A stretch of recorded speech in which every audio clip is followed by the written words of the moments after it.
that point where my hair is so long, I really need to cut it. I need to get some layers in. I usually film with my phone as a microphone, but my phone's dying, so I'm just gonna rely on the footage that I have. And sorry if there's any background noises. Anyway, hi, I hope you're well, and I thought I would do like a weekly vlog again. I haven't vlogged in quite some time like this, where I kind of vlog throughout the week. Technically, I don't know if I will get a lot of footage throughout this week, because today is Monday, so on Thursday I'll be leaving to go to my parents for Easter holidays. I'm spending about 2 weeks there, I think. I'll be probably film a separate vlog whilst I'm there, kind of like an Easter vlog, and then I think this is gonna be like a reading vlog. I don't know, I've never done a reading vlog before where I basically kind of just talk about reading and I kind of just read all week. Well, even though it's not going to be a full week, it's just going to be a few days.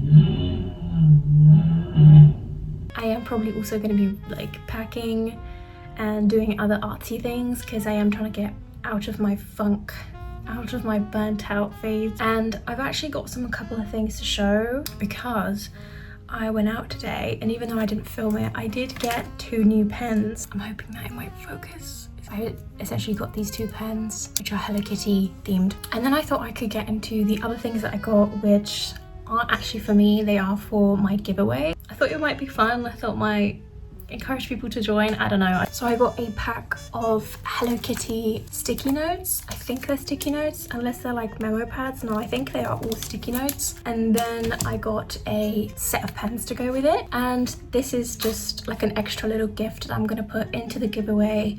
I will probably have a little post here if you'd like to join the giveaway. You just have to comment, follow me, and share or repost, and that's pretty much it. That's just how you join to win some artsy things that I've made, and also the Hello Kitty plus stuff. I've been doing some lino printing this past week. I haven't had like the time to print it, so I thought I could continue carving this week and then bring the stuff that I've carved to my house in Italy. That does sound like a lot of hassle, but I do still want to continue doing work whilst I'm at home. I don't just want to be like not doing anything whilst I'm there, because that's kind of boring. I'd rather have like the stuff already carved out and just do the printing there, because I think I have a few inks and I do have a roller. Also, sorry for the weird shadow, because apparently the sun has decided to come out. I carved this like beetle. I think actually maybe you can see it in the sun. Wow, it's really, we're just gonna ignore that. I ended up carving this one, and then lastly I carved this bigger piece.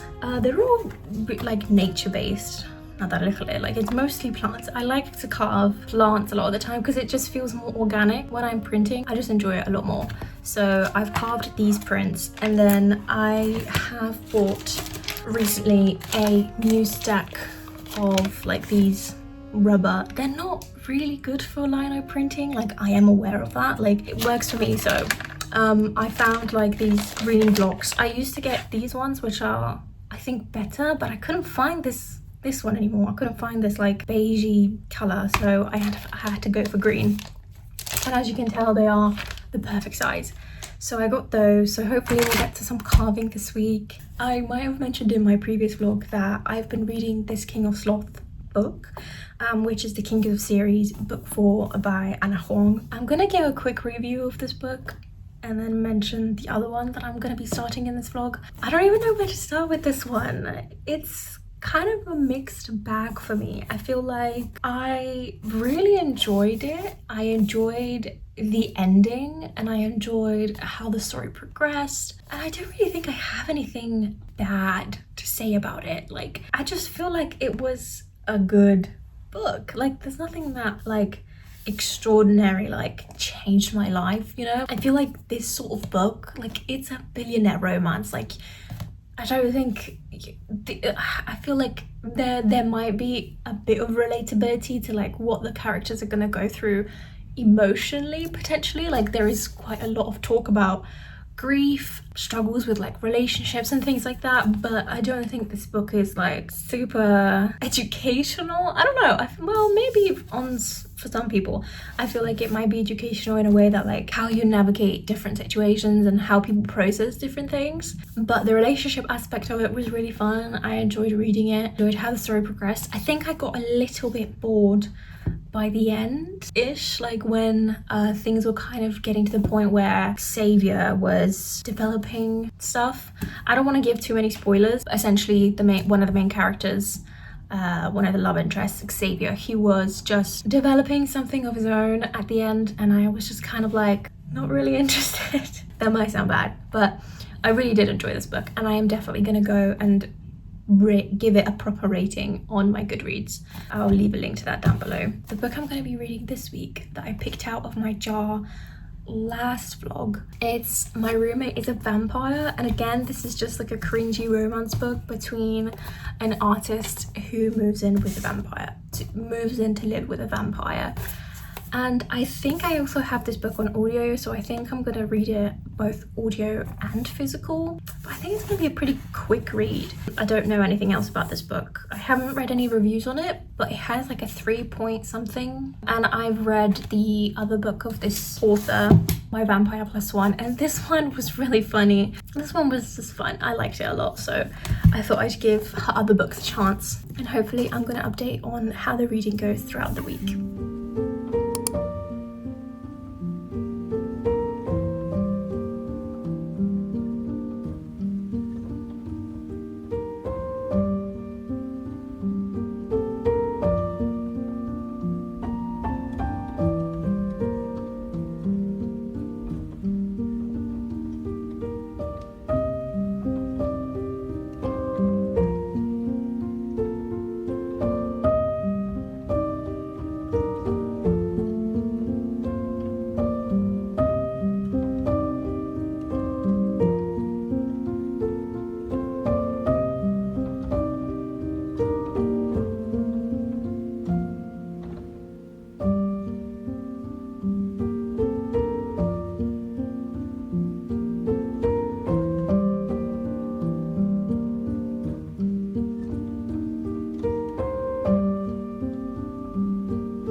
I haven't worn dungarees in such a long time, but I recently got a new pair and I really love them. It's actually bringing a lot of nostalgia back to how I used to dress when I was like younger. Anyways, I thought I would sit down and talk and give a little bit of a catch up on how my reading's been going. Surprisingly, I'm actually almost finished, and I think that is due to the fact that I'm also listening to this book on audiobook. I'm like, I think 80% in at this point, or maybe 70% in, because I'm an hour and a half, maybe an hour and 40 minutes away from finishing it off, and I just wanted to like talk about how it's going.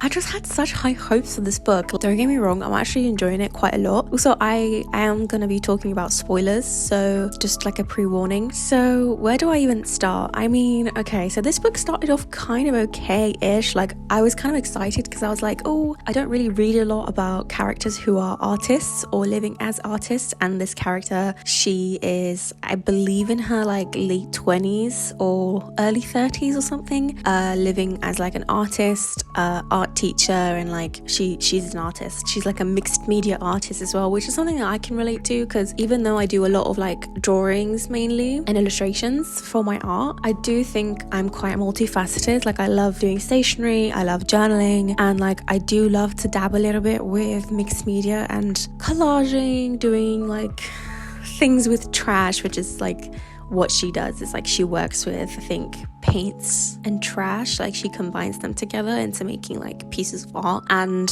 I like that aspect. But I feel like in this book, this character is being portrayed a little bit like, oh, the starving artist, which like I don't mind, because it is kind of a realistic way of looking at it, you know. Like, artists, I feel like when you're trying to make your way through the industry, it's not easy, and you tend to have a lot of jobs here and there whilst doing your art and pursuing that. So in that sense, I find it good because it is realistic enough. But it would have been like also nice to see, maybe, I don't know, having a different take on it. I feel like it's kind of overdone, having this character that is like, oh, a starving artist, and I don't know how I feel about that. But then we also get quite a lot of her POV instead of his. Obviously this is like a romance book, so I feel like we should get a bit more about the other side of things, like the other POV. And I feel like we don't really get Frederick, who is like the love interest, we don't really get his POV that much, and we don't really know anything about it. Like, I have so many questions at this point that I don't know if they're gonna get answered in like the last 100 pages. Like, I doubt it. I think I'm leaning more towards this being like a 3-star review than like what I would have wanted it. Like, I just wanted a bit more. I feel like some of the details get lost, things are not quite as explained. And also the character, like Cassie, so Cassie is the artist, right? She's the main character in this book. She gets kind of portrayed as like this, a bit naive, I would say. I don't know, maybe it's like the part of the law in the character that she wants to be portrayed as like this free spirit because she's an artist. But I also think she doesn't lack common sense. Like, do you know what I mean? Like, I think she has questions of her own, because they've already revealed that like he's like a vampire or something like that, and like I just feel like it was a bit too hasty. Like, it was a bit too hasty for me. And she got to know that he's a vampire by like chapter 6, I think, which is kind of soon in my opinion, especially because she'd only been living with him for 2 weeks. And also, like, it seems just kind of rushed. Like, the whole relationship, the whole story feels a bit rushed at this point, and nothing's really like that explained. Like, I have so many questions. I feel like the story could have been a lot better than what it is if there was a bit more, maybe like an extra 100 pages to it. I don't know. I mean, yes, this is like a standalone book, but like it could have been a bit more. I know this is obviously targeted as like a light-hearted read. It's really easy to read. I love that for it, actually. It's really easy to follow, even if I have like the audiobook version. I love the audiobook version as well. I just wanted a bit more.